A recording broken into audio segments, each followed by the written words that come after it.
3030, Edgardo Melgar en vivo comienza ya. Saludos amigos de 3030, qué bueno que están con nosotros. Gracias por su amable y gentil sintonía de este domingo 1 de octubre. Estamos en vivo y agradecidos con que nos estén aguardando aquí a partir de las 8:30 de la noche y que nos acompañen sobre todo en este súper programa que tenemos para ustedes con nuestros distinguidísimos invitados hasta las 10 de la noche. Nuestra agenda de hoy la presentamos a ustedes con mucho gusto. Es un tema, bueno, hay varios temas, son temas económicos, son temas muy importantes para Honduras, que es importante que usted esté bien informado de lo que está pasando y lo que puede pasar. Uno, la delegación de diputados a Rusia. Es un tema del momento, es un tema controversial, que ha generado todo tipo de comentarios. ¿Es un viaje en este momento conveniente en el actual momento político, sí o no?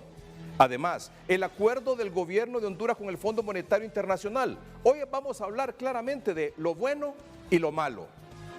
También la gran pregunta, se ha hablado mucho, unos dicen que sí, otros dicen que no. ¿Habrá devaluación de la empira con respecto al dólar? ¿Apoya el Fondo Monetario Internacional la ley de justicia tributaria? ¿Aprueba el Fondo Monetario Internacional más préstamos del Banco Central de Honduras al gobierno de la República? Otro tema importante, la Agencia de Calificación de Riesgo en Servicios Financieros, la Standard & Poor's, ha cambiado la perspectiva de Honduras, que estaba en negativa, la ha pasado a estable. ¿Qué significa eso? ¿Cuál es el mensaje, sobre todo a los inversionistas, que está dando Standard & Poor's, esta agencia de calificación estadounidense de riesgo en servicios financieros? Y además, la gran pregunta esta noche, y nuestros invitados tendrán la respuesta. ¿Honduras accederá a los fondos de la cuenta del milenio, que son, ya sabe usted, son fondos de un programa impulsado por Estados Unidos para ayudar a contribuir a aliviar la pobreza, a combatir la pobreza, promover la educación y la salud en países pobres? Esta es la agenda que tenemos para ustedes esta noche, amables televidentes. Y nuestros 4 distinguidos invitados para hablar sobre ese tema. Desde Estados Unidos nos acompaña vía Zoom el analista económico don Roberto Lagos. Don Roberto, buenas noches. No, buenas noches, licenciado Edgardo Melgar, y muy buenas noches a sus invitados también. Muchas gracias. Y aquí en el estudio nos acompañan, les agradezco mucho, de izquierda a derecha, don Marcio Sierra, es el señor presidente de la Comisión Nacional de Bancos y Seguros. Don Marcio, gracias por estar aquí. Buenas noches a todo el pueblo hondureño. Muchas gracias por la invitación, Edgardo, y a los compañeros aquí presentes. Muchas gracias. Don Pedro Barquero, exsecretario de Desarrollo Económico del actual gobierno. Don Pedro, buenas noches. Buenas noches, Edgardo. Un gusto saludarte, a los amigos en el panel, a Roberto en Estados Unidos y al pueblo hondureño. Don Eduardo Enrique Reina, señor canciller de la República, muchas gracias por estar aquí. Gracias, Edgardo, por invitarnos igualmente. Un saludo a todos los que nos ven, a don Roberto en Estados Unidos y a los amigos aquí en el panel. Muy bien, muchas gracias. Don Roberto, su opinión sobre este asunto de la visita de esta delegación de diputados a Rusia. ¿Conveniente en el actual momento político, sí o no?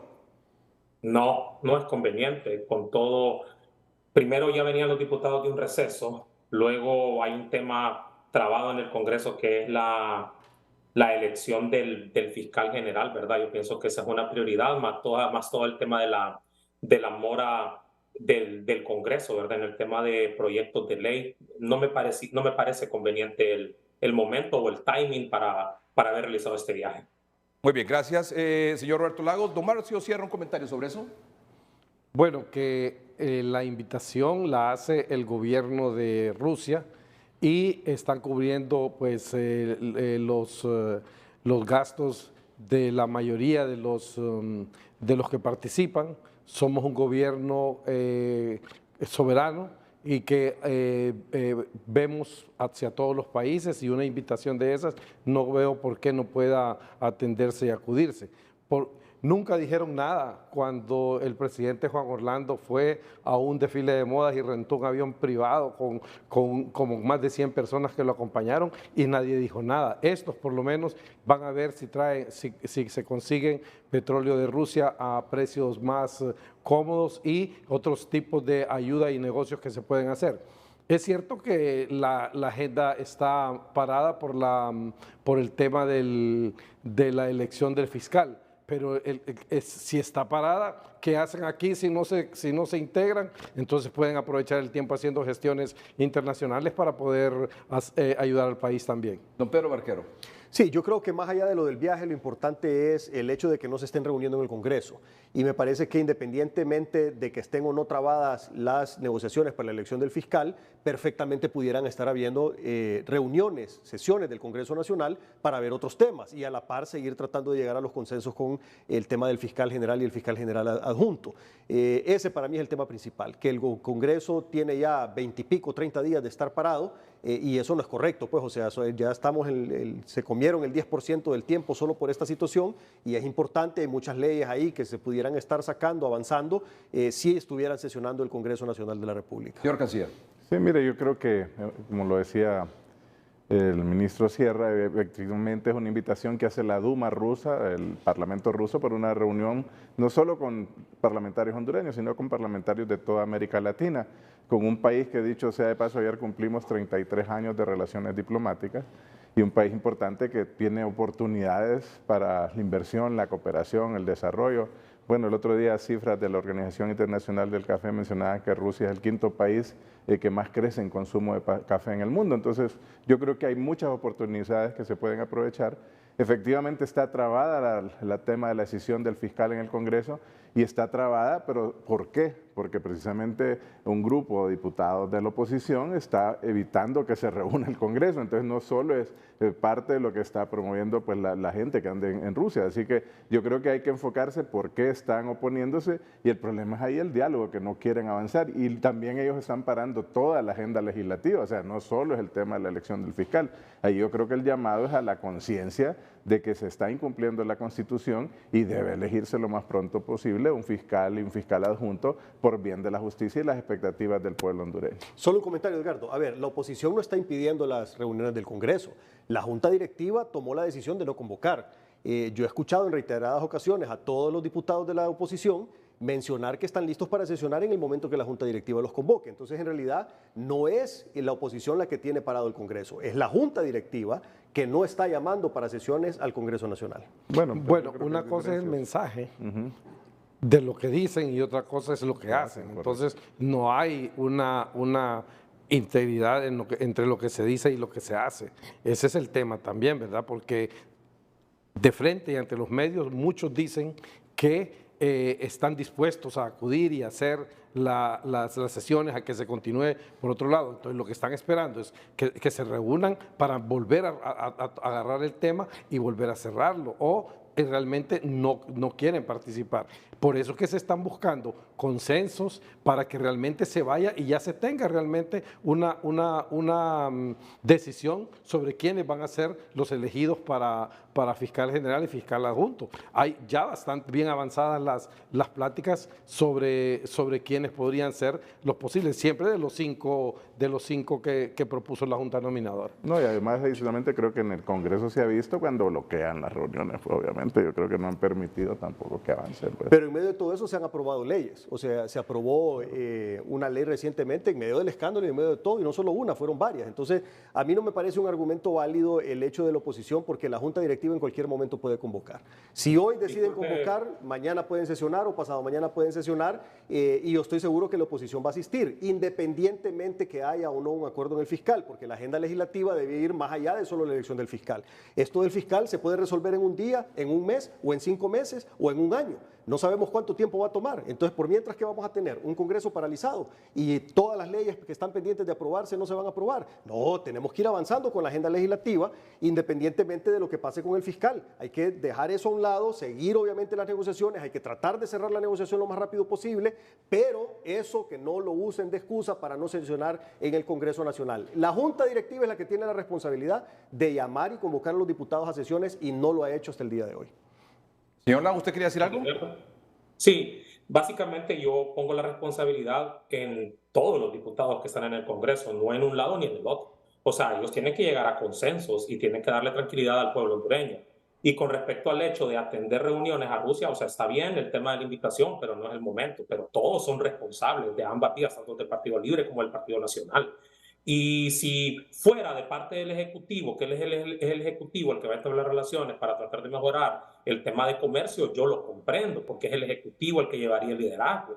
Pero me está diciendo que es el Poder Legislativo el que lleva el liderazgo de de una negociación para obtener mejores precios de petróleo. No, o sea, para eso tenemos una institucionalidad, ¿verdad?, que le permite al Poder Ejecutivo y, en este caso, Cancillería, generar las relaciones, las nuevas aperturas comerciales con los socios estratégicos. Si hubiese sido el gobierno el que hubiese existido, yo creo que no existiría ningún tipo de crítica al respecto, ¿verdad?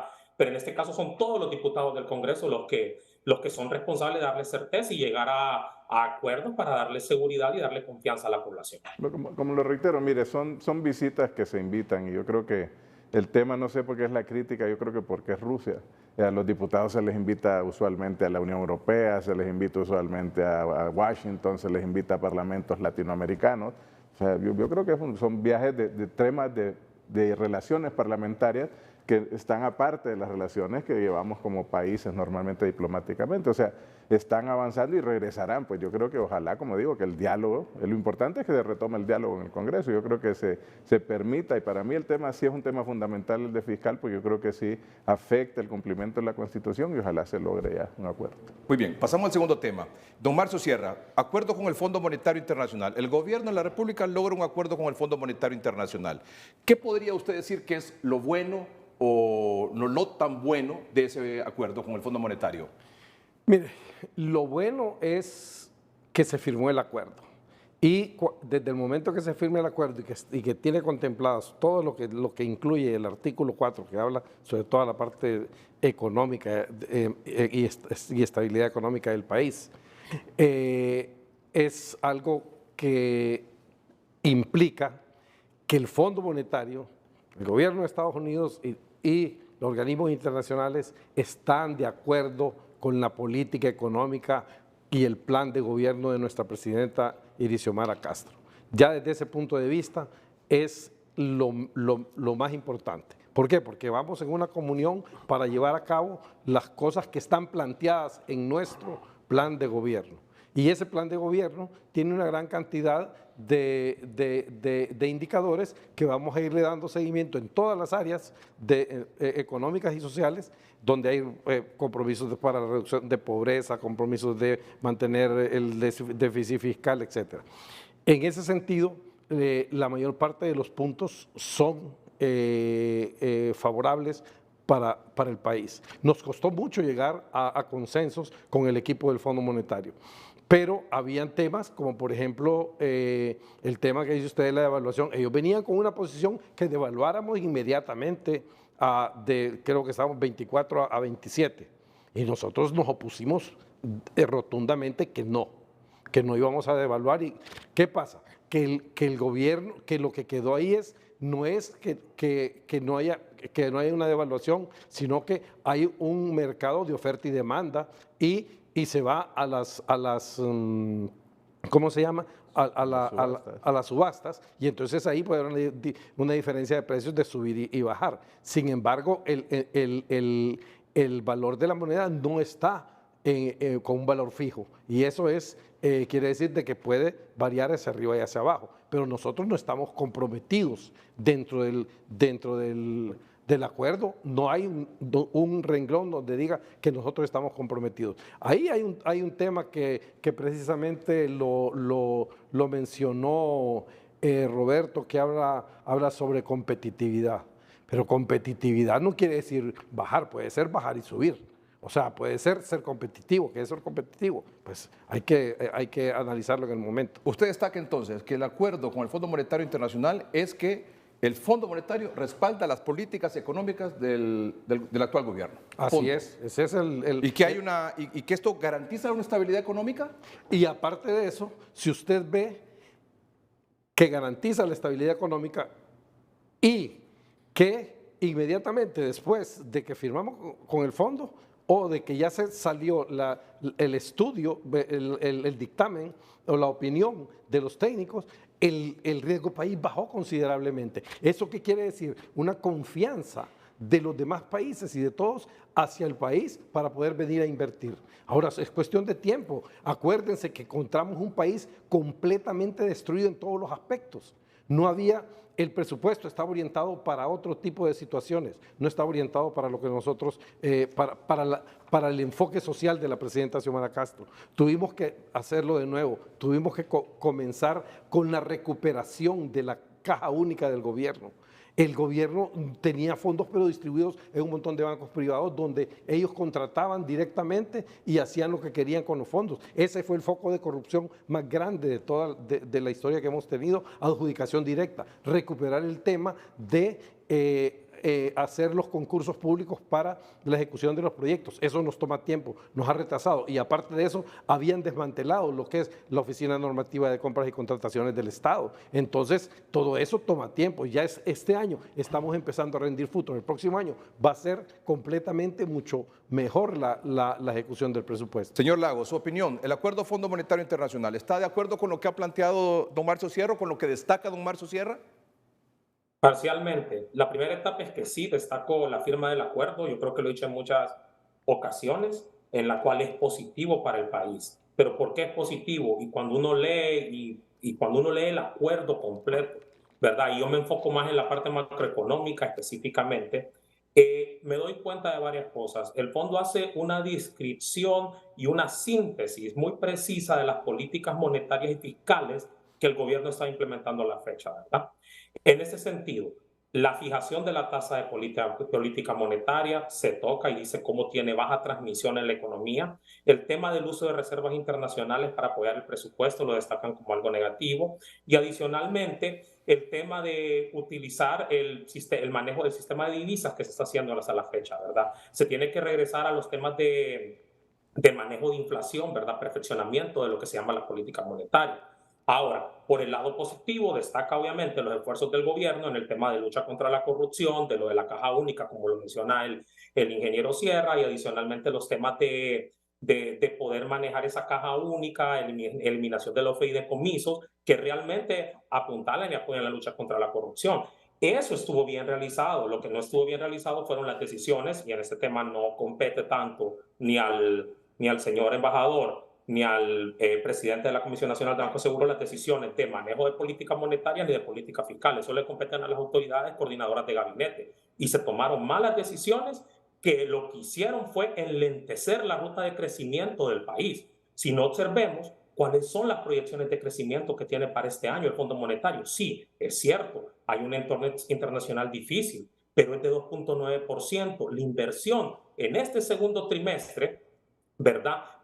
A junio de 2023 se cayó en aproximadamente 24.5% la formación bruta de capital, ¿verdad? Entonces hay una caída importante de inversión, hay un crecimiento lento, el crecimiento promedio solo va a ser de 3.6, la inflación todavía no regresa a bajar de 4, pero es debido a malas políticas, malas prácticas de política monetaria y política fiscal que se llevaron a cabo. Momentito. Entonces, en este sentido, sí, es bueno tener el acuerdo con el fondo porque va a corregir esos malos equilibrios y va a enrutar el camino en la ruta correcta. Es cierto que el gobierno encontró en pésimas condiciones el país en el tema de lucha contra la corrupción, de Estado de Derecho, lo tenemos que reconocer todo, pero lo que nosotros esperamos con ellos es que ese acuerdo con el fondo se cumpla, pero tenemos que reconocer la crítica de que el fondo nos dice, ¿saben qué, señores? Estos temas que ustedes estaban queriendo manejar lo estaban haciendo mal. Pero perdón que lo interrumpa, porque quiero ir al punto que mencionaba don Marcio Sierra, que se me adelantó, que era la siguiente pregunta, si habrá devaluación, sí o no, como parte del acuerdo con el Fondo Monetario Internacional. Entiendo, don Roberto Lagos, que su tesis es de que sí. Sí, claramente, sí se dará, y en el sentido, la devaluación será de aproximadamente un lempira en los próximos 2 años. Yo no sé cuáles fueron los márgenes de negociación, pero usted los puede revisar cuando usted toma las proyecciones, ¿verdad? Que son proyecciones que realiza el Banco Central en conjunto con el Fondo Monetario de cuáles son las proyecciones de PIB nominal, ¿verdad? Y en lempiras y PIB nominal en dólares. Y un punto más, revise Standard & Poor's. Standard & Poor's en su evaluación del día de ayer, creo que lo sacaron, establece la variable tipo de cambio y muestra cómo se va a llevar a cabo la devaluación para los próximos años. Esa gráfica que está aquí en pantalla dice tipo de cambio al cierre del año. Entonces, sí, por ejemplo, dice aquí para el año 2020, estamos en 2023, a final de año debería estar a 25 lempiras con 10 centavos. A finales Sí. de 2024 a 25 lempiras con 50 centavos. A finales del 25 a 25 lempiras con 90 centavos. Y a finales de 2026 a 26 lempiras con 30 centavos. ¿Esa es la proyección? Esas son las proyecciones y yo creo que esas proyecciones se basan, y este no es un tema de satanizarlo, este es un No, y tema de porque que no tenemos un tipo responde de a la cambio fijo. necesidad de que el país pueda acumular reservas internacionales. Porque si Momentito, una trata de momentito, don Roberto, porque don Marcio quería hacerle un comentario sobre Mire, eso. lo que pasa es que en el acuerdo no dice que nosotros, que se quedó con un tipo de cambio fijo. Tipo de cambio fijo fue cuando tuvimos con el presidente Zelaya, 19-10 creo que fue, y se mantuvo totalmente los 4 años. Este no es un tipo de cambio fijo, sino que es flexible, pero de acuerdo a lo que hay una depreciación que es mínima, pero que se da. Dice usted, don Marcio, por ejemplo, que este es un proceso normal. No, no, mire la tendencia, pues, mire 23.7, 24.5 y entonces esas son las variaciones que hay en el valor adquisitivo de la moneda. Pero eso no es que nosotros hayamos aceptado una devaluación per se, que dijimos, ok, nos comprometemos a que para tal fecha, esa proyección se hace el Fondo Monetario, pero nosotros podemos ver o ir monitoreando la manera en cómo podemos llevar y controlar eso. O sea, no es que hay un compromiso de cumplir. Don Pedro. Sí, mira, la firma con el fondo es positiva, Edgardo, pero tenemos que dar los siguientes pasos, porque firma con el fondo hemos tenido en el pasado. El gobierno anterior tuvo 3 firmas con el fondo y al final de cuentas lo que la firma con el fondo te ayuda es a tener un compromiso para que el gobierno entonces tenga ciertos parámetros y ciertos compromisos a cumplir para que mantengamos estabilidad macroeconómica, que estabilidad macroeconómica, gracias a Dios, tenemos muchos años de tener. El problema de Honduras no es la estabilidad macroeconómica, el problema de Honduras es la falta de empleo, la falta de oportunidades económicas. Obviamente la estabilidad macroeconómica es requisito indispensable para poder generar empleo, pero no es suficiente tener estabilidad macroeconómica. O sea, si no hay estabilidad macroeconómica no hay forma de haber empleo. Si hay estabilidad macroeconómica, no hay garantía de que haya empleo. Entonces, nuevamente, ya hemos estado en este lugar, en Honduras, y lo que tenemos que dar son los siguientes pasos. ¿Qué es lo que está faltando? En el país, con el fondo, sí se generó nivel de confianza con los organismos multilaterales. Eso te va a abrir puertas para financiamientos y para financiamientos más baratos que si no tuvieras la firma con el fondo. Y obviamente la bajada del ENVI, del riesgo país, es precisamente por la firma con el fondo, pero también adicionalmente es porque se ha estado pagando la deuda, o sea, se ha estado pagando los intereses y se ha estado amortizando los capitales de acuerdo a lo programado. Entonces eso le devolvió la confianza a los tenedores de bonos y por eso es que te baja el riesgo país. Ahora, la confianza para los inversionistas, no inversionistas de bonos, sino que inversionistas que vienen a instalar empresas, esa es la que nos está generando. Esa confianza de los inversionistas nacionales y extranjeros está fuertemente afectada de forma negativa y no estamos atrayendo los capitales que deberíamos de estar atrayendo para generar las fuentes de empleo. Entonces, nuevamente, la macroeconomía está bien, la firma con el fondo está bien, bajó el riesgo país, buenísimo porque vamos a tener financiamiento más barato, pero necesitamos ir más allá de eso si realmente le queremos resolver al pueblo hondureño. ¿Querían entrar una opinión sobre ese tema, señor canciller? Bueno, sí, mira, yo creo que más del aspecto del punto de vista de confianza y de imagen del país es importante el acuerdo del fondo. Yo creo que esto, porque de alguna forma, obviamente el gabinete económico es el que negocia los temas técnicos y específicos con el Fondo Monetario, pero efectivamente, o sea, nos abre muchas puertas. O sea, inmediatamente casi después el BID aprobó un proyecto para hospitales de más de 150 millones de dólares. Estamos precisamente en ya el inicio de participación concreta en la CAF, inicio de participación posible en Banco Nuevo de Desarrollo del BRICS. O sea, estamos buscando otras alternativas que no son tal vez las más tradicionales, pero que nos permitan a nosotros también otras fuentes efectivas de financiamiento. Y esto genera confianza. O sea, y yo creo que aquí también hay que hacer un parteaguas, porque las voces negativas era que no íbamos a lograr acuerdo con el fondo, que no había confianza, que las medidas que se tomaron con los fideicomisos no iban a apoyar las posibilidades para el país, que la ley de energía tampoco era positiva. O sea, yo creo que los 50 puntos que tiene el acuerdo del fondo marcan un reconocimiento precisamente a esas políticas fiscales fiscales y económicas de la presidenta. Entonces yo creo que también estas voces negativas van cayendo por sí solas. Digamos, recientemente, como digo, más desde el punto de vista político, los Estados Unidos ahora nos invita formalmente con el senador Dodd a ser parte de la iniciativa de la Asociación para las Américas. Nos invitan a otros temas positivos.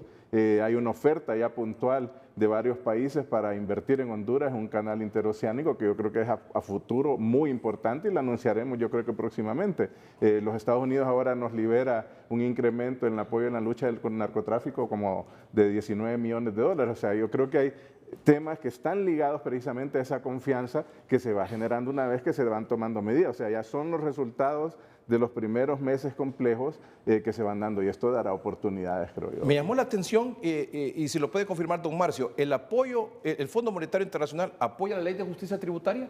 Sí, claro, y está dentro de los puntos específicos de que dan su apoyo, donde dicen, es más, no solo lo dan, nosotros lo venimos repitiendo desde hace mucho. Ellos, desde hace periodos anteriores, vienen recomendando la revisión de las exoneraciones. La cantidad de dinero que el país deja de percibir por esas exoneraciones es inmenso. Ahora, ellos ahí lo ponen como que es positivo y hay que hacerlo y nosotros estamos empujándolo. Ahora, desde el punto de vista de por qué se da ese pleito por la ley de justicia tributaria. Hoy estaba hablando precisamente con unos amigos empresarios. ¿A vos te afecta? No, me dice, sí, yo pago todos mis impuestos y no me dan ninguna exoneración. Y a vos no, a la mayoría. Entonces, hay 300,000 empresarios, entre pequeños, medianos, micros y todo. ¿Cuántos son los que son agremiados? Unos que están en el COEP, otros que son maquiladores, otros que son cámaras de comercio y hay no sé cuántas organizaciones que están dentro del COEP. Pero hay un grupo, que es un grupo poderosísimo, grandísimo, que es el que está en contra y que se lleva de por medio a la mayoría de los empresarios con eso. ¿Por qué? Porque ellos son los que se han venido beneficiando con la ley de justicia tributaria hace 70 años y la están renovando. Y ahora hay que ser muy claro, ninguno de los que tiene beneficios de exoneraciones en este momento va a perder su derecho. Lo que sucede es que al terminar él va a tener que volver a negociar o entrar en los dos nuevos regímenes que se están recomendando en la ley. Entonces, ¿qué pasa? Que Honduras puede recuperar una gran cantidad de dinero para poder financiar el presupuesto. El tema ahí, cuando platicamos, es que si tú te fijas, Edgardo, la deuda del país hay que pagar ahorita, este año, 56,000 millones de lempiras en el año solo por servicio de la deuda. Luego pagas casi 90,000 millones de lempiras en sueldos y salarios. Son casi 140,000 millones que son aproximadamente los ingresos fiscales del país. No queda nada para flexibilidad presupuestaria. Entonces Honduras tiene que recurrir a más deuda para financiar proyectos de inversión, para poder generar empleo, para poder generar negocios y hacer que la economía crezca, porque la inversión pública es la que empuja la inversión privada, es la que jala la inversión privada y hace que crezca. ¿Qué sucede? Que con lo que pagamos nosotros en un año ahorita de deuda, de servicio de la deuda, pagábamos en el 2009 la deuda total de todo el país. Endeudaron el país en 17,000 millones de lempiras adicionales y no se de dólares adicionales. No se construyó una tan sola escuela y no se construyó un tan solo hospital. Entonces, todo eso nos toca a nosotros, que no podemos venir con una varita mágica en un año ya tener resuelto todo esto. Es un proceso que nos va tocando, pero realmente vamos en el camino correcto. Señor Lagos, sobre ese tema. No, el fondo es claro y sí, o sea, apoya la ley de justicia tributaria. Es clarísimo en el comunicado del Fondo Monetario que sí, el fondo apoya la ley de justicia tributaria. Ahora, lo que se deberá hacer es que el gobierno, tanto con el sector privado, tiene que llegar a un tema de acuerdo, ¿verdad?, en este tema para poder lograr tanto. Si el gobierno cuenta con el apoyo del fondo, debe mostrar el análisis de impacto de la ley. Muy bien. Para mí eso es lo más importante. Y les voy a explicar por qué, y este es el punto clave. El fondo establece como uno de sus criterios que la ley debe estar aprobada en diciembre de 2023. Y cuando nosotros observamos las proyecciones macroeconómicas que el fondo hace con respecto, y es el fondo con el gobierno, porque estas las decidieron juntos, ¿verdad?, vemos una tasa de crecimiento del Producto Interno Bruto de aproximadamente 3.4% y vemos una caída de la inversión privada y del ahorro privado en ambos, o sea, la tendencia es hacia la baja durante los próximos años. Entonces, sería importante que no se siga radicalizando la discusión por parte de los funcionarios del gobierno, y en este caso me refiero al ministro de la SAR, a la ministra de Finanzas, ¿verdad? Y que puedan llegar a un acuerdo con el sector privado, ¿verdad? Y que puedan mostrar tanto el gobierno cuáles son sus racionales de acuerdo a lo discutido con el fondo para poder impulsar esta ley de justicia tributaria, es decir, el análisis de impacto. Pero recordemos, el tema de poder tener finanzas públicas sanas no solo viene por el lado de los ingresos, viene también por el lado del gasto, ¿verdad? Entonces, y recordemos que tanto el tema de deuda como lo describe el ingeniero Sierra, el comisionado Sierra, es importante, pero también el tema del gasto corriente es sumamente rígido en el país, ¿verdad? Entonces, ¿cómo se pueden resolver esos dos elementos a la vez? Es importante. ¿Y cómo se puede ser más eficiente con el uso del presupuesto para poder generar más crecimiento?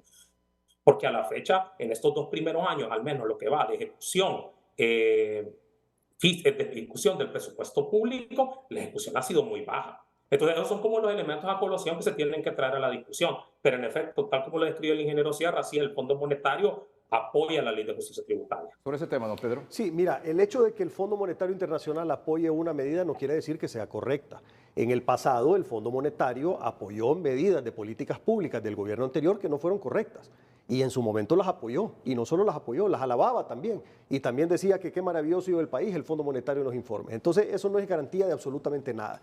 Los impactos que tiene esa ley tributaria son más el perjuicio que el beneficio. Yo creo que todos los hondureños estamos de acuerdo en que se tienen que eliminar los abusos, pero esta ley no solo elimina los abusos y elimina la competitividad. Entonces, esta ley tiene que ser ajustada para asegurarse que solo elimine los abusos y que no elimine la competitividad. A todos los empresarios. Hay gente que dice, a mí no me afecta porque no estoy exonerado.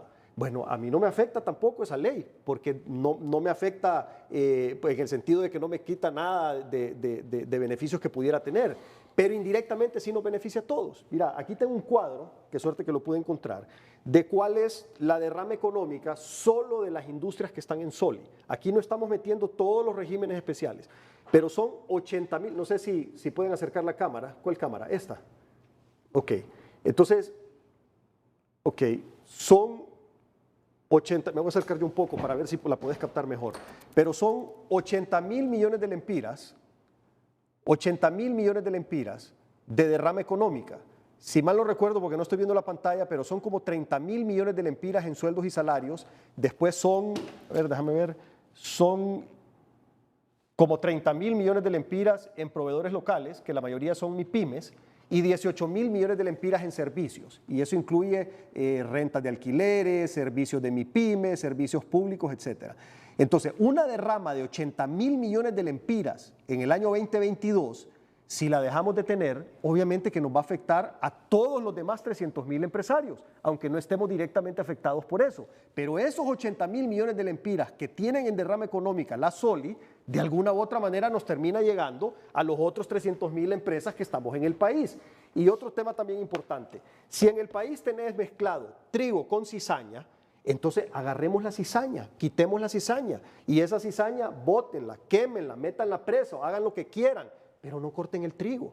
Con esta ley lo que están haciendo es que están llevándose con un machete el trigo y la cizaña por igual. Y ese ha sido el punto precisamente. Es una enorme mejora de oportunidad que se tiene y ojalá que en el Congreso tomen esa oportunidad de mejorar esa ley y de asegurarse que solo elimine los abusos, pero que no elimine la competitividad. Y otro tema importante también, hay que generarle las expectativas reales a la población. Las exoneraciones, si mal no recuerdo porque no pude encontrar ahorita el dato en el iPad, casi un 30%, y Marcio, corregime, son canasta básica, ¿correcto? ¿Verdad? Es casi un tercio de las exoneraciones. Eso no lo vas a poder quitar, porque no le vas a poder cobrar al pueblo hondureño el 15% por los productos de la canasta básica. Sí hay que hacer una revisión de cuáles son los productos que están exonerados, porque no todo lo que está exonerado es canasta básica real. Y para eso ya se está haciendo la encuesta de hábitos de consumo, que lo está haciendo el Banco Central con el INE, para poder definir cuál es la verdadera canasta básica y ahí entonces vamos a poder hacer los cambios en la exoneración de los productos de la canasta básica. Y después, otro montón de exoneraciones son para organizaciones no gubernamentales, para iglesias, que eso pues habría que definir si lo va a querer tocar o no el gobierno. Y una parte menor que las demás son las exoneraciones para el sector privado. Entonces, no es que se va a recuperar esa enorme cantidad de dinero de exoneraciones. Si el año pasado fueron 42.000 millones de lempiras en exoneraciones, lo que le corresponde a la empresa privada es probablemente un 15% de eso. Y de ese 15% son empresas, la mayoría transnacionales, que si les empezás a cobrar impuestos, lo que van a hacer es que se van a ir. Entonces, en realidad, esa medida no te va a mejorar la recaudación, pero sí te va a afectar el atractivo del país para atraer nuevos capitales. Bueno, vamos a un corte comercial. ¿Cuándo regresemos?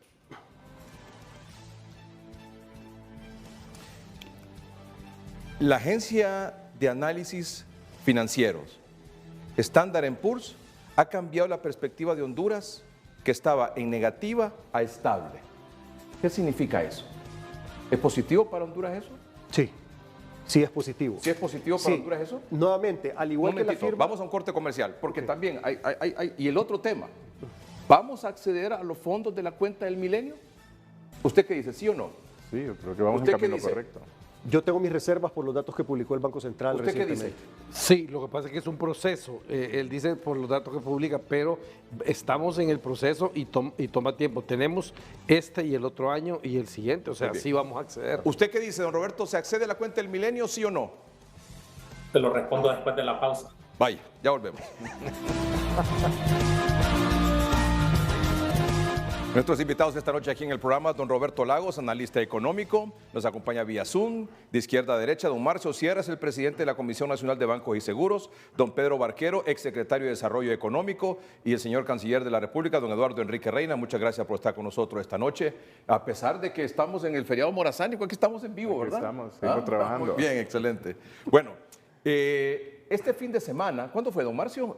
Fecha 29 de septiembre, ¿verdad? Viernes. El viernes. La agencia estadounidense de calificación de riesgo en servicios financieros, Standard & Poor's, esta es una herramienta crucial para los inversionistas en el proceso de toma de decisiones, obviamente, pues esta agencia de calificación de riesgo ha dicho con respecto a Honduras, a manera de resumen, consideramos que posiblemente los déficits fiscales de Honduras sean más bajos de lo previsto anteriormente, lo que ayudaría a estabilizar las finanzas públicas y la carga de deuda del gobierno.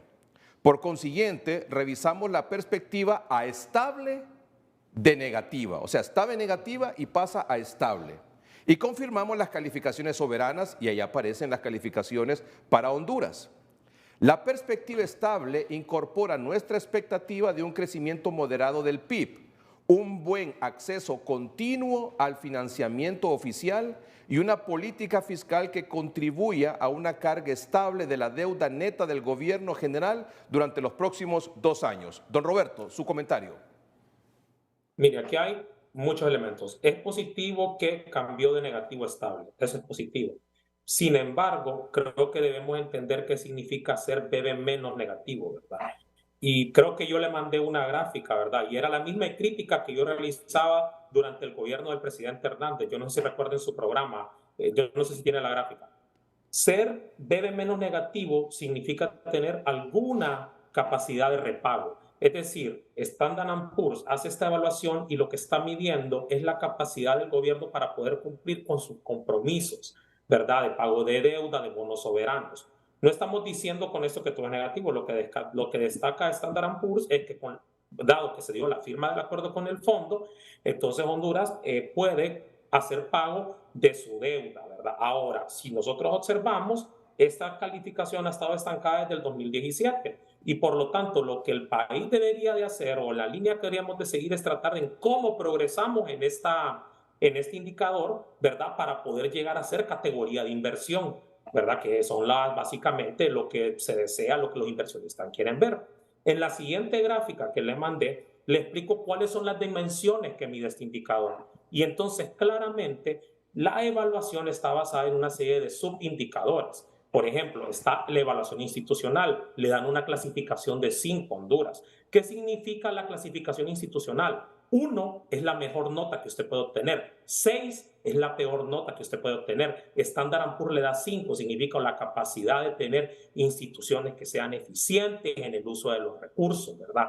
Adicionalmente, el tema de política monetaria, el tema de política fiscal, si usted observa, nos califican con 5. Entonces, habrá que ver la forma y esperemos que con el acuerdo con el fondo podamos progresar en esas dimensiones para que el indicador empiece a subir. Y 2 temas sobre esto.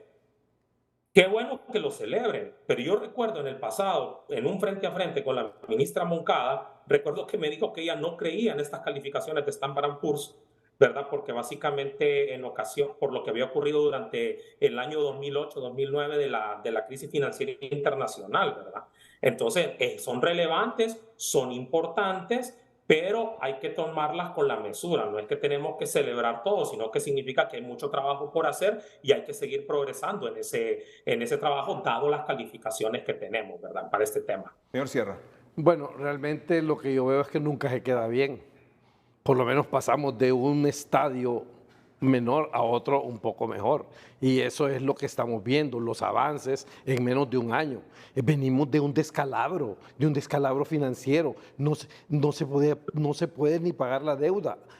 ¿Qué se tuvo que hacer el año pasado para poder mover la economía? Porque estos hablan de que el gobierno agarró dinero del Banco Central para financiar el presupuesto. Obviamente que sí, para eso están las reservas internacionales, para que en el momento en que tú necesites dinero, entonces tú puedas tomarlo. Es un padre de familia, se le está muriendo un hijo y tiene una cuenta ahí que solo la puede tocar para alguna cosa, ni modo, la voy a agarrar y voy a pagar. Entonces, el dinero que tomó el Banco Central era porque no se podía, no había dinero en el presupuesto en papel, pero no se podían tocar los dineros de los fideicomisos, los dineros de otros lados, y la administración financiera que le correspondía a la Secretaría de Finanzas estaba en manos de los bancos. Entonces, ese es el tipo de cosas. Entonces, cuando nosotros vemos que avanzamos en algo, todo el mundo critica, aunque avancemos.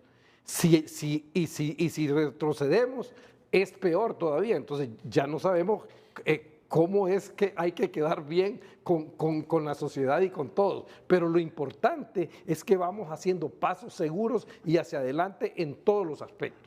En todos los aspectos pueden ver, y ahí están las evaluaciones. A mí me toca y me corresponde, desde el punto de vista de la asignación que me dio la presidenta, adicional a la Comisión Nacional de Bancos y Seguros, hacer la evaluación de gestión por resultados. Y ves, con lo poco que tiene la institución, presupuestariamente, por la rigidez que tiene el presupuesto, logran avanzar. Lo que sí hemos determinado y que es importante que el pueblo hondureño sepa es que lo que se hace institucionalmente no es suficiente para cubrir el déficit en el desarrollo que tiene el país. Lo que se deja de hacer es tan grande que se ve que lo que hacen las instituciones queda completamente contrarrestado. Para que nosotros podamos llegar a aportar un poco al desarrollo, necesitamos una cantidad de miles de millones de dólares solo en inversión, y eso lo calculamos en el Gabinete Económico con un grupo de personas para establecer la brecha del desarrollo. ¿Cuánto nos falta a nosotros para poder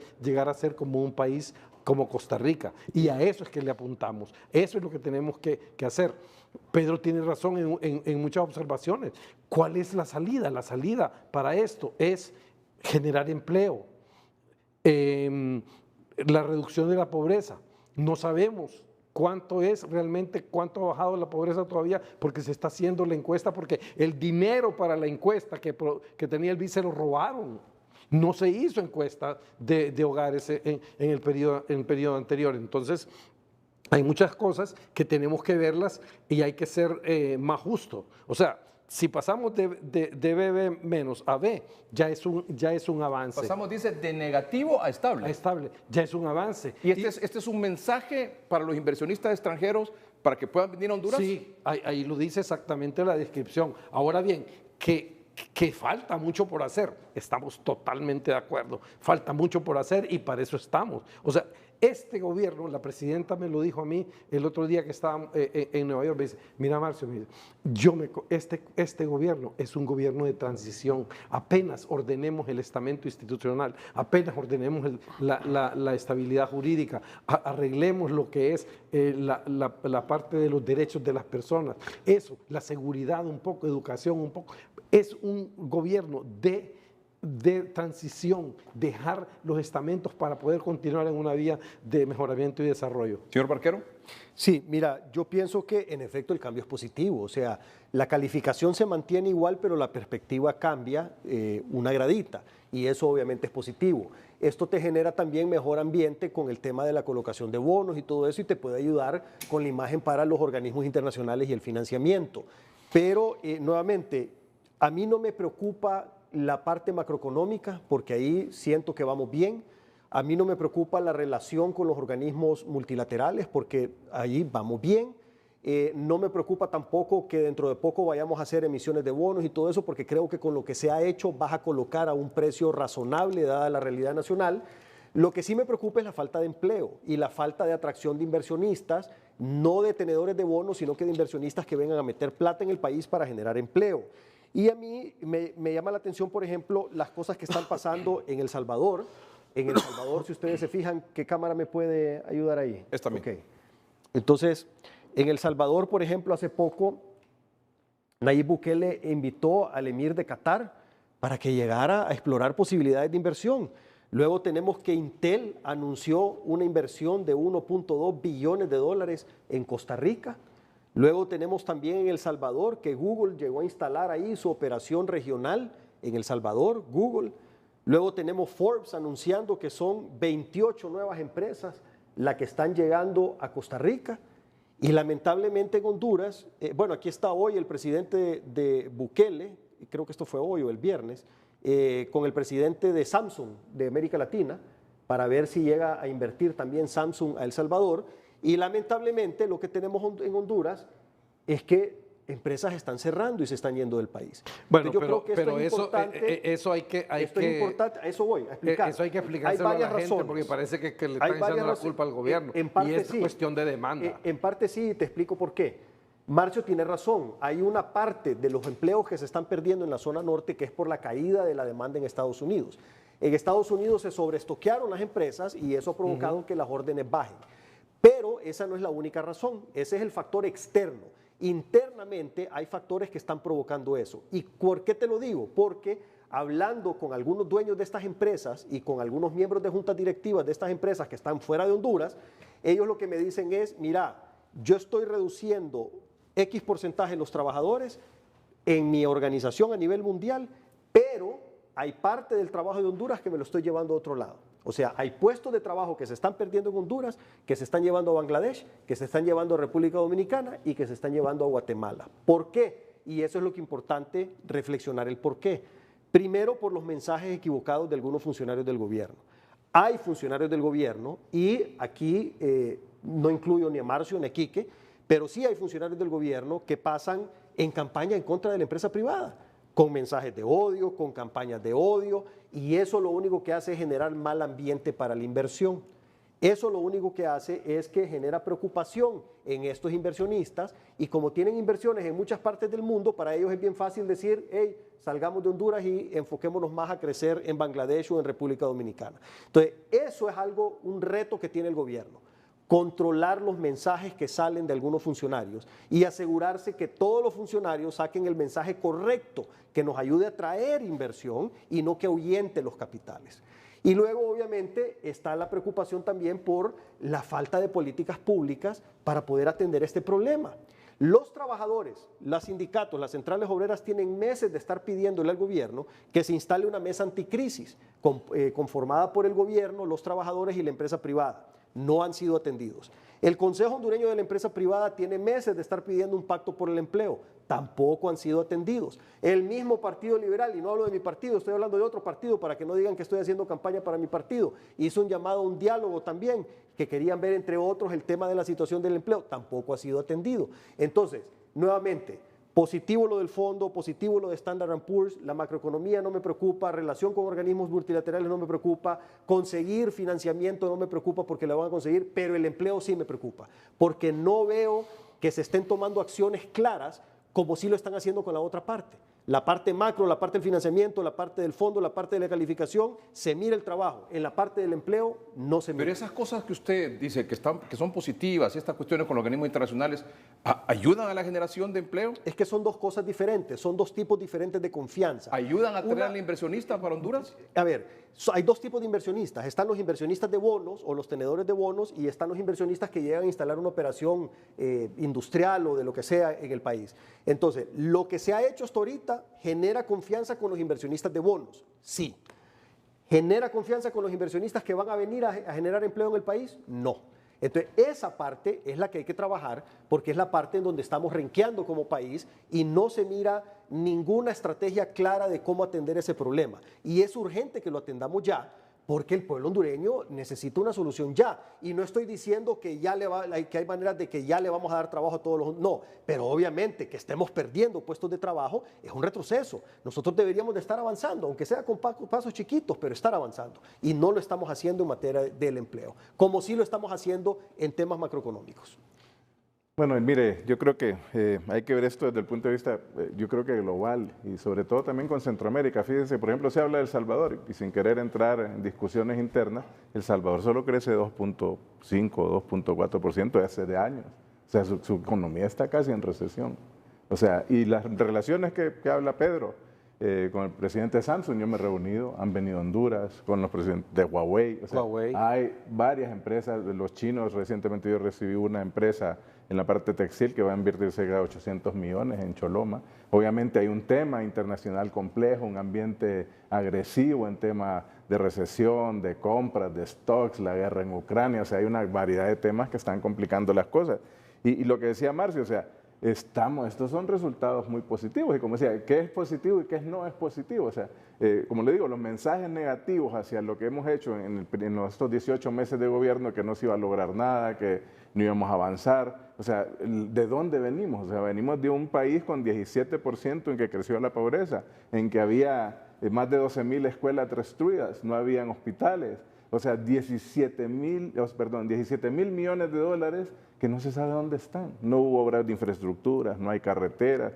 Veníamos en una deuda que nos agobia prácticamente la mitad casi del presupuesto. Y además otra parte la ENE, una empresa casi destruida. O sea, ese es el país que estamos tratando de levantar. Y como lo decía Marcio, la presidenta así nos lo decía en Nueva York, mi gobierno es de transición, volver a sentar las bases de un Estado de Derecho, de credibilidad en el Estado de Honduras.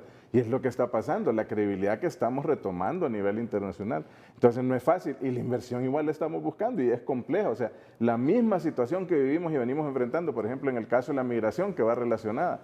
Estamos hablando, vamos a tener una reunión próximamente de cancilleres en México porque la situación se ha desbordado a nivel ya de Latinoamérica, es casi muy difícil complicadamente atenderla y se necesita inversión y eso lo estamos hablando con los Estados Unidos, por ejemplo, ellos han anunciado 4.000 millones, etcétera, pero no vemos esos flujos y las condiciones las estamos dando a nivel de macroeconomía, a nivel de generar más espacio, más confianza en un Estado de Derecho, la lucha contra la corrupción, la transparencia, o sea, todas son medidas que se están tomando y generar un ambiente. Y quiero que también hay que vale decir algo, o sea, yo creo que la posición de varios compañeros de gobierno en cuanto a la temática de los abusos que se han dado en ese país, y se ven de forma radical, sí, estamos radicales contra esos abusos que se han dado, de que se abusara de los esquemas por ejemplo, de exención de impuestos, compañías que cuando tenían que vender solo un 20% o un 30% de su producción en Honduras y el otro lo tenían que exportar, el 100% de su producción la vendían en Honduras.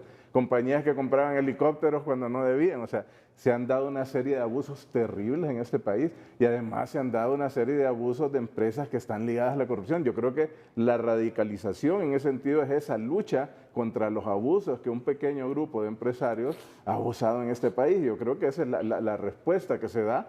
Y recientemente, pues la ministra de Finanzas tuvo una reunión con el COEP, creo, en San Pedro Sula, en que se hablaron de muchos temas a futuro, precisamente esos temas de acuerdos sobre empleo, acuerdos sobre temas puntuales, y yo creo que es la ruta, el diálogo, obviamente, pero yo creo que venimos de esa confrontación que hasta a veces es necesaria porque había que hacer un parte de aguas con un país que estaba perdido en el narcotráfico, estaba perdido en un abismo realmente. Venimos de ese país, ese es el país que está recuperando a la presidenta, esa es la confianza y los pasos son muy pequeños, pero se van dando. Yo creo que, y la refleja, a veces no se nos reconoce aquí, y lo reconoce el fondo, lo reconoce Standard & Poor's, lo reconocen, por ejemplo, yo hablé con muchos países del directorio del Fondo Monetario en la campaña que hacíamos para que se apoyara, obviamente, el tema del acuerdo, y países como Alemania, países como Brasil, países como el mismo Tesoro de los Estados Unidos, pues nos dieron su respaldo porque ven positivamente todas esas medidas que se están tomando, y eso genera confianza en la inversión. Obviamente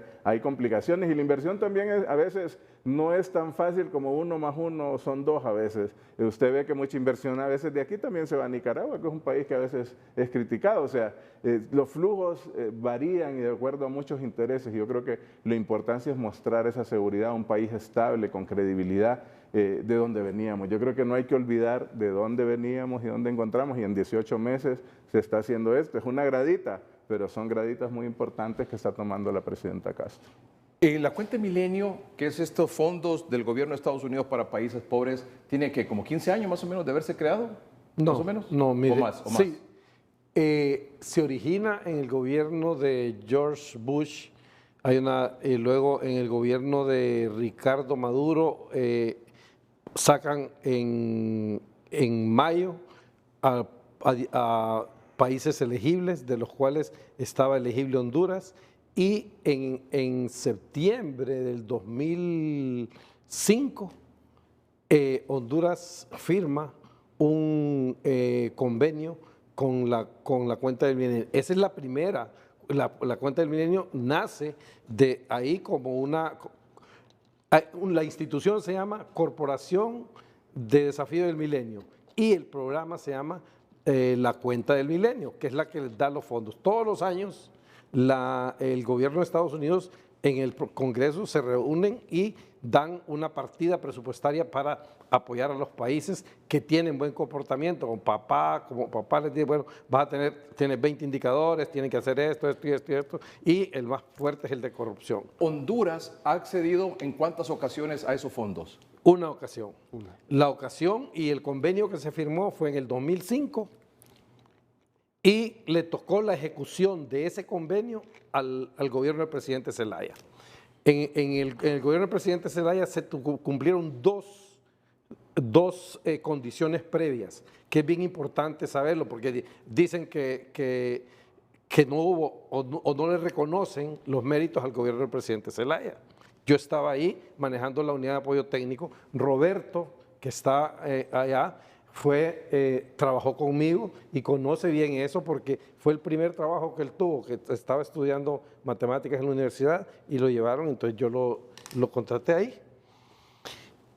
En ese momento nos tocó desarrollar los 215 millones de dólares que donaron a Honduras como un compacto para desarrollo de carreteras y para el sector agropecuario y caminos de acceso a las partes productivas. Pero el hecho no solo es que se firmó el convenio, sino que es como un convenio con el fondo.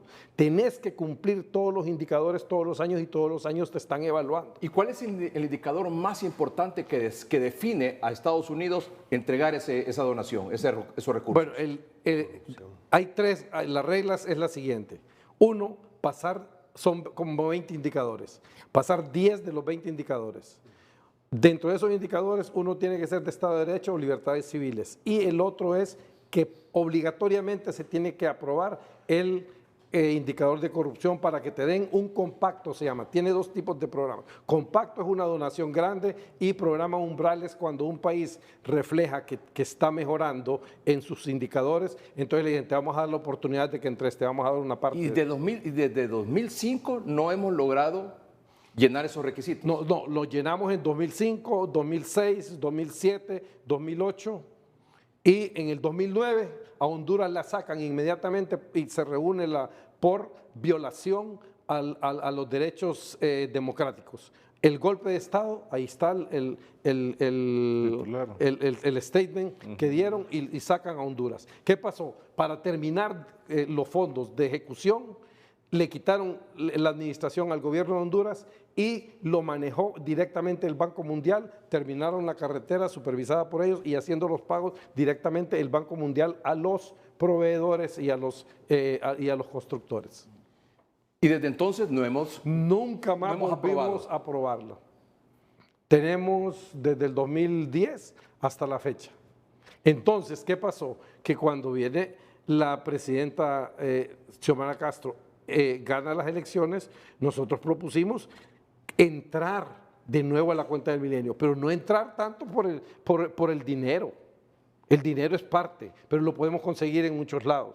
Lo importante de regresar a la cuenta del milenio es que nosotros no seamos tildados como hondureños cada vez que va como el país más corrupto de América o de Latinoamérica. Devolverle la dignidad al país y devolver a los hondureños. ¿Te acuerdas en los 70s, 80s cuando los colombianos viajaban a Estados Unidos que solo miraban a cualquier estudiantes, amigos míos, que iban, los agarraban, los metían en un cuartito y los tocaban, hurgaban, solo porque les decían que eran todos, para ellos todos los colombianos todavía siguen con el mote de que son narcotraficantes. Así nos tienen a nosotros, como narcotraficantes y como corruptos. Eso es lo que tenemos que limpiar nuestra dignidad. Y después viene lo económico, pues a quien no le da que le den 200, 300 millones de dólares para 4 o 5 años. Está bien, ese es el siguiente beneficio y hacia ahí vamos. Muy bien, vamos a un corte comercial, ya volvemos.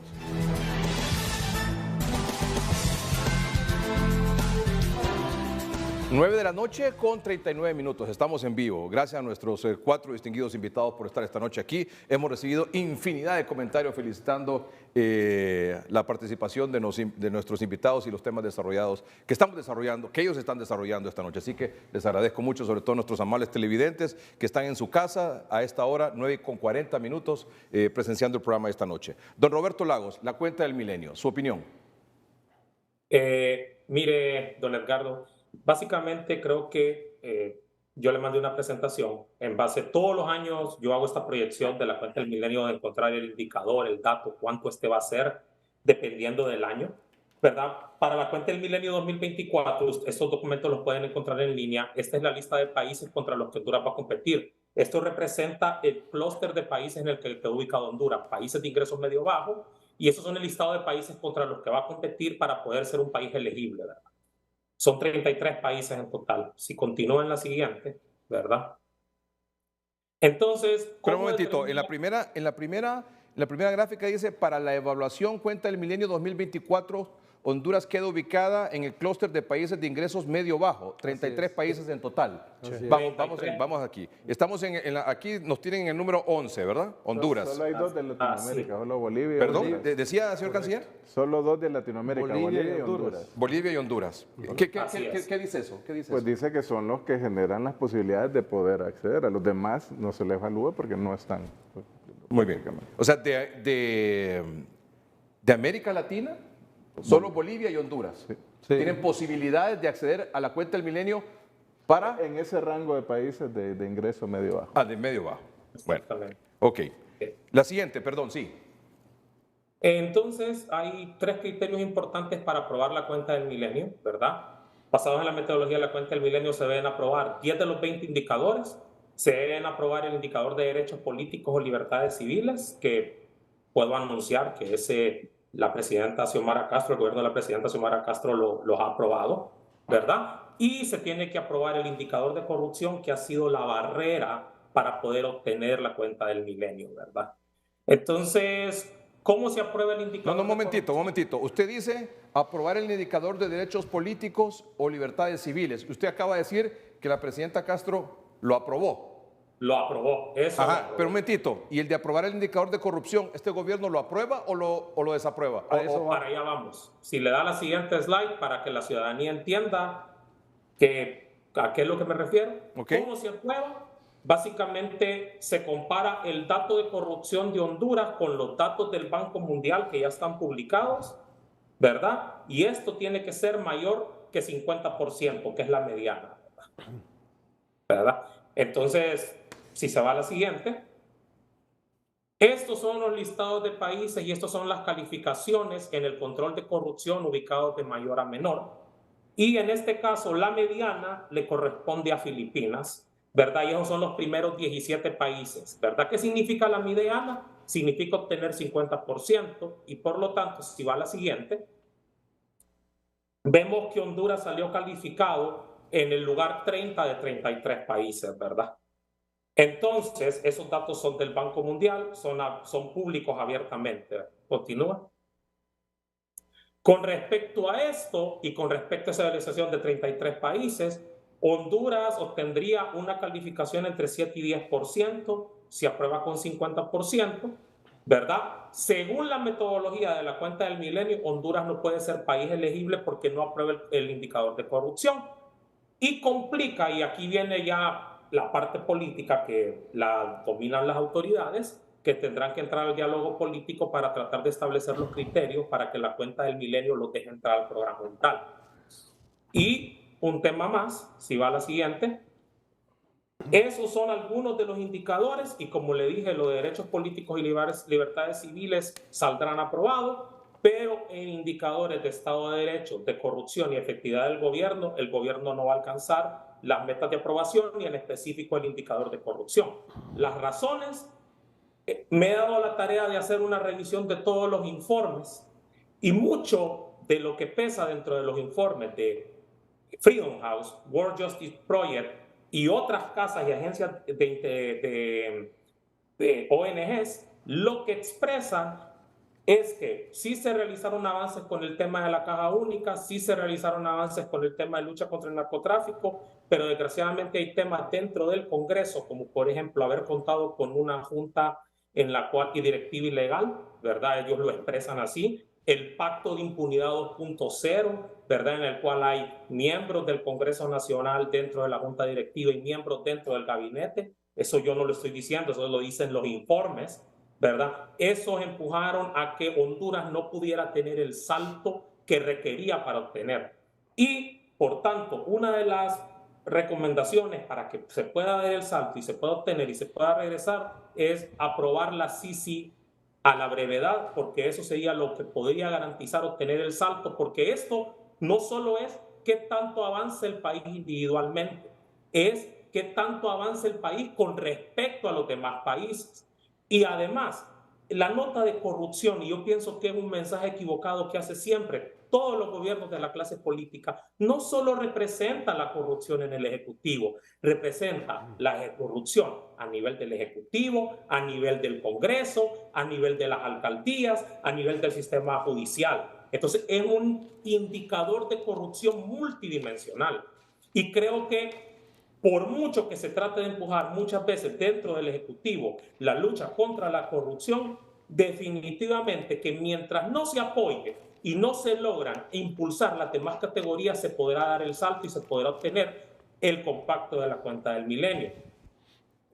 Algo importante y quiero destacar es que la Corporación Cuenta del Milenio ha destacado mucho los avances de la presidenta Castro en cuanto a los temas que ya mencioné, y entonces dependerá de la visión política que ellos tienen si deciden darle el programa umbral este año al gobierno de Honduras. Pero lo que es el compacto, en base a la metodología y en base a la nota y a los datos del Banco Mundial que ya están disponibles, no se estaría obteniendo.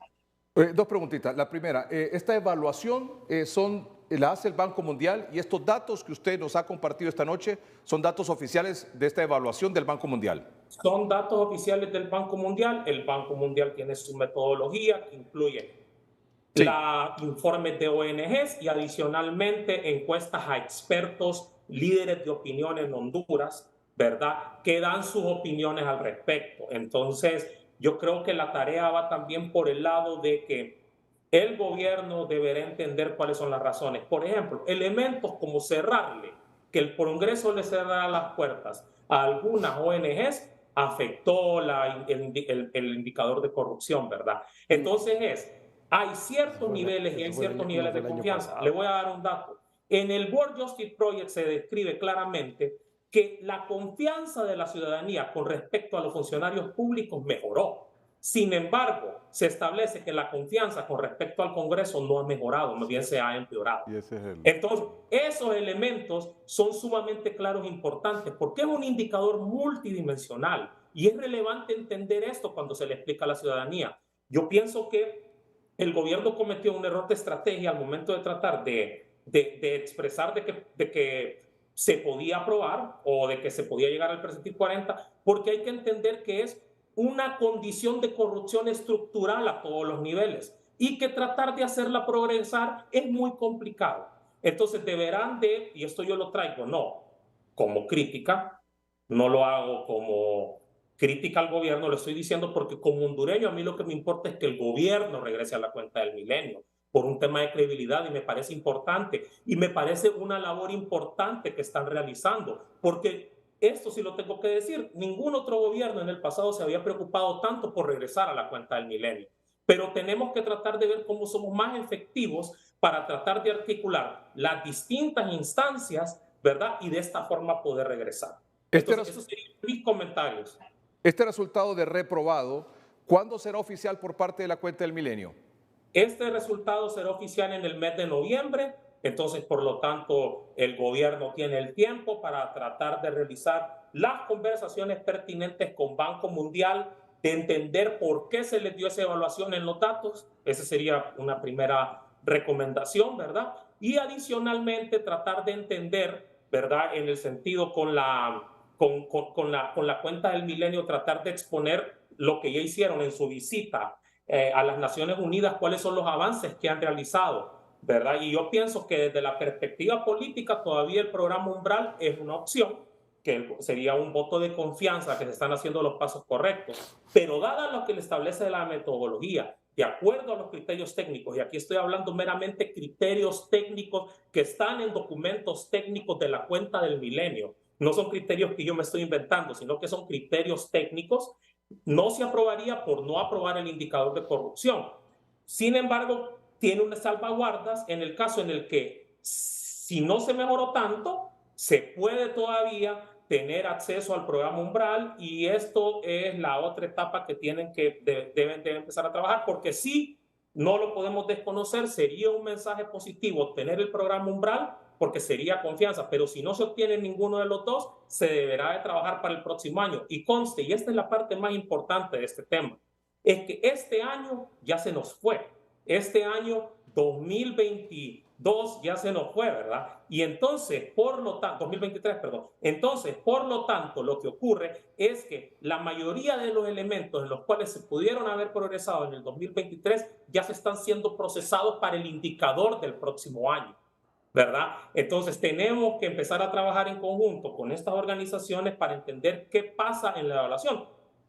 Y aquí yo le voy a dar un punto claro. Me sorprende bastante que salga evaluado de esa forma, tuvo un peso importante el tema del Congreso y me sorprende porque es el primer año de un gobierno e históricamente yo he observado que en los primeros años de un gobierno, ¿verdad? Cuando está fresco el gabinete, generalmente la evaluación tiende a ser un poco mejor. Pero deberán hacer las revisiones y tratar de ver. Pero en este punto, con datos, con evidencia, no con un tema de ideología ni nada, yo siempre lo estoy poniendo con tema de evidencia, no se va a tener acceso a la cuenta del milenio. Vamos a un corte comercial, la respuesta de don Marcio Sierra cuando regresemos.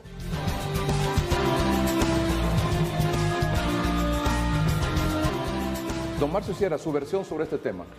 Bueno, yo felicito a Roberto por el excelente análisis que ha hecho. Se nota que ha estudiado a detalle los componentes. Poca gente realmente conoce este tema. Hablan de la cuenta del milenio, hablan de la corrupción, El otro día me dio hilaridad escuchar aquí en un programa de Frente a Frente que trajeron una persona y dijeron, estas son personas estudiosas sobre la parte de la cuenta del milenio, y estaba una señora del Congreso aquí y dijo, sí, dice, yo realmente soy estudiosa y he analizado los objetivos de desarrollo del milenio y que con las Naciones Unidas y que no hay que... Y dije, híjole, y esa es la persona que llevan para que hable del tema. Entonces, ese día me iban a invitar a mí y me invitaron después al día siguiente para participar en eso y dar una explicación. Pero entonces, lo que digo, que Roberto ha dado una explicación muy breve, clara y buena. Y, como dijo él, desde el punto de vista técnico.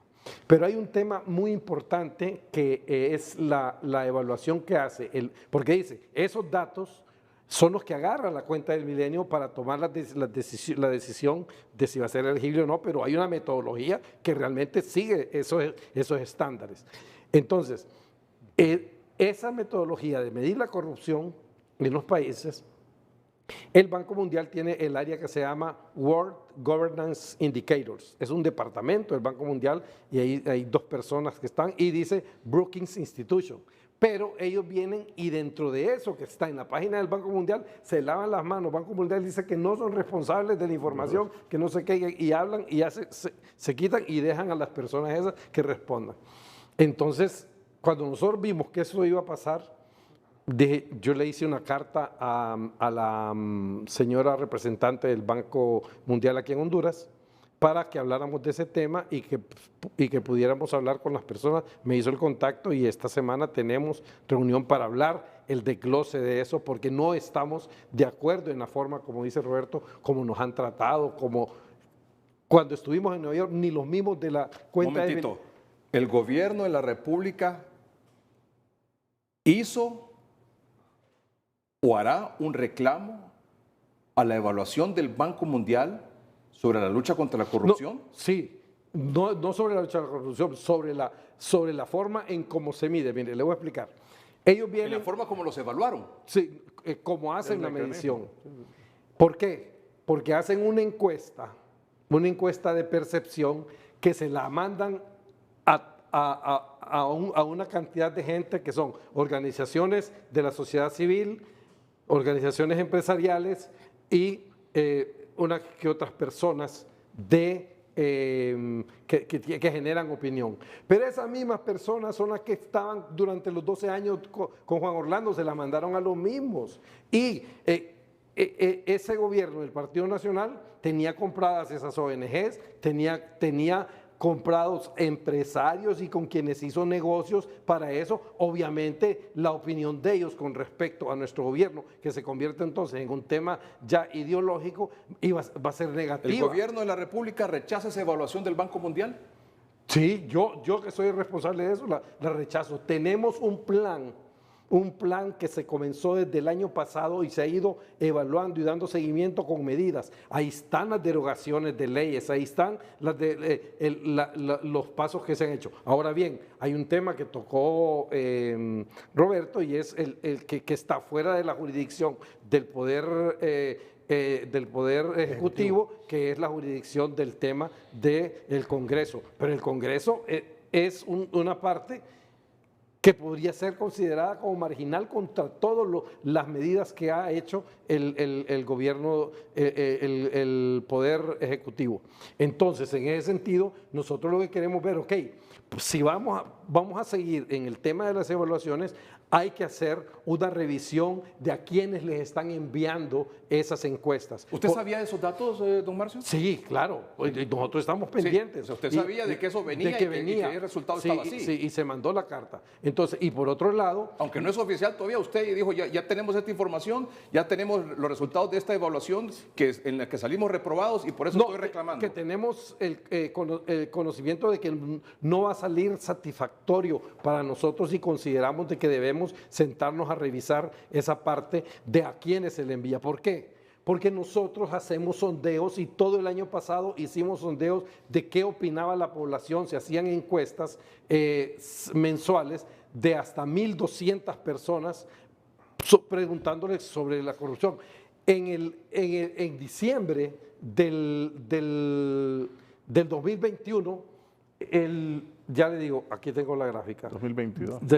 Perdón, en diciembre del 2021, cuando la presidenta ganó las elecciones, dice, el porcentaje de hondureños que piensan que la corrupción del gobierno es el principal problema del país, o sea, la corrupción opinó que el 41% era de que opinaban eso.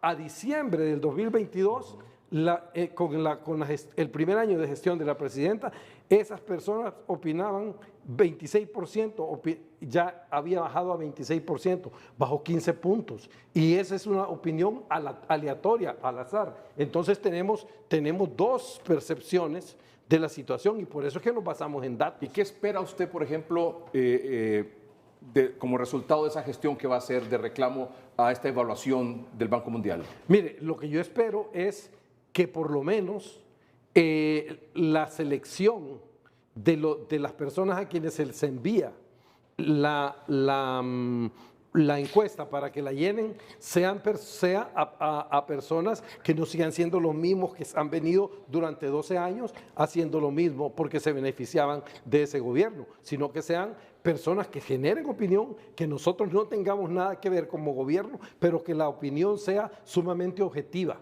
Que digan realmente y que digan los puntos, porque la encuesta es bien amplia. Y entonces ahí, pero hay unos que dicen solo poner en contra para poder afectar el gobierno.